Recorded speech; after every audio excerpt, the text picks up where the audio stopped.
Ушунчалык жеңил оңой алдангандарга вообще таң калам да. Итак эле кымбатчылык болот, ана бензин газ кымбаттап атат, свет суунун тарифи өсүп атат, продуктун айтпай эле коеюн. Бирок улам бир аферисттер, финансовый пирамида сыяктуу бирнекелер чыгара эле алдаса эле баарыбыз алданып жатып калып атабыз да. 4-5 жыл мурун болду го жанагы акчаларды бере калды, силерге 2 эсе 5 эсе 10 эсе көбөйтө калабыз деп койсо баарыбыз алданып жатып калдык да. Бизде Балчыда болду бир байке, көп учурлар болду. Эми бирөөсүн айтайын. Үйүн сатып сала калган экен акчасын, кийин аферистке билип акчаны ала албай калгандан кийин өз жанын кыйыптыр да, карагылачы. Кийин кооперативдер чыкты, мынакей акчаңарды бере калалы силерге, ушунун баарын үй, машина тигин бизнес, мунун баарын сатып бере калабыз деп коюп, алар мынакей жок канчасы алданды, анын бирөөсү да жок го дейм.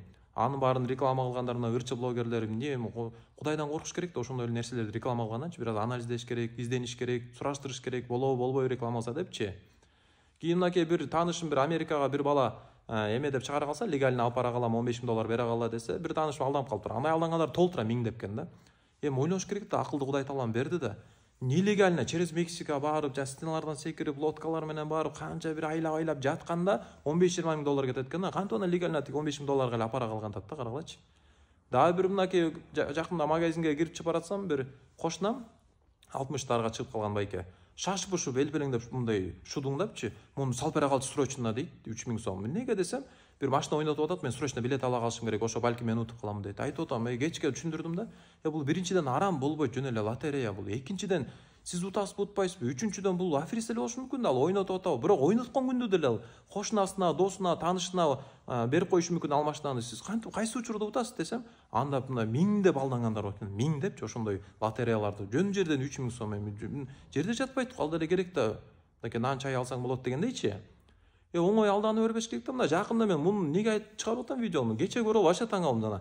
Цифровая валюта деп, криптовалюта сыяктуучу чыгара калышып жана организаторлордун бирөөсү урматтуу кыргыз элим, силерден кечирим сурайм деп жүрөт да. Канча адам сыздатып кетти демес, алдапчы. Канча адам акча салып ийген агачы. Ушинтип эле оңой, мындай тигилерге да ушунча кыйын экен, оңой эле кечирим сурап койгончу. Кудайдан ушунчалык коркушпай таң калам. Эртең эле өлөт, Кудайдын астынан жооп бериш керек. Адам менен адамдын ортосунун акысы өтө чоң маселесичи. Анан кечирим сурайм деп эле мындай оңой эле алдап коет да. Алдангандарды мен ушул катуу тиет азыр сөзүмчү. Ушунчалык келесоосуңарды айткым келип турат да. Эмнеге дегенде оңой кичинекейибизден ушуну тарбиялап келгенбиз го. Мультиктерден көргөнбүз, кинолордон көргөнбүз, сөздөрдү да угабыз, билебиз, мунун баардыгыбыз билебиз. Бесплатный сыр только в мышеловке деген бар да. Кантип өзүнөн өзү эле акчаң берип койсоң эле көбөйүп калат мисалчы. Биринчиден арам ал нерсечи, экинчиден эми ушунчалык оңой жеңил алданбаш керек да. Токтотолчу эми кыргыз эл мындан ары суранычы, ушундай бирденкелерге алдана бербей келечи. Канча мошенниктердин түрү чыгып атат. Сакал кой мага ошондор алдангандар да бар. Ишенбегиле эч кимге, ой жүгүрткүлө, ойлонгула, анализдегиле, сураштыргыла. Жөн эле бир акча сала кал десе эле сала кала бербейчи.